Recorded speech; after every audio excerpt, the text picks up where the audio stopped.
Chiedevano l'elemosina agli automobilisti fermi al semaforo tra Viale della Repubblica e Strada delle Corti Comunali. Per ottenere l'obolo mostravano la foto di una ragazza minorenne dicendo che stavano raccogliendo fondi per una delicata e costosa operazione chirurgica a cui la giovane avrebbe dovuto sottoporsi. Sono stati denunciati dalla polizia per il reato di abuso della credulità popolare 2 romeni di 29 e 19 anni residenti a Milano. Una volante li ha intercettati nella giornata di mercoledì poco dopo le 17:30. Interrogati su chi fosse la ragazzina ritratta nella foto, non hanno saputo dare chiarimenti, fornendo 2 versioni evidentemente fantasiose. Nel frattempo, in tasca si erano già infilati circa 400 euro. Sì, naturalmente noi con i controlli cerchiamo di monitorare la situazione della città. Ieri abbiamo notato questi 2 soggetti fermi al semaforo.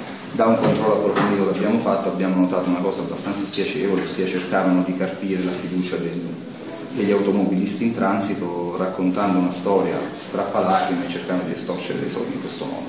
L'uno erano 2 soggetti, l'uno aveva circa 150 euro, il secondo soggetto qualcosina in più, quindi comunque in qualche modo erano riusciti a mettere su un pochino di soldi. Loro sono residenti in un campo nome di Milano, quindi diciamo che erano stati già fermati in altre località d'Italia e erano già stati denunciati per fatti analoghi. Noi l'abbiamo comunque rilevati qui ieri, abbiamo rilevato questo fatto e abbiamo proceduto per una denuncia.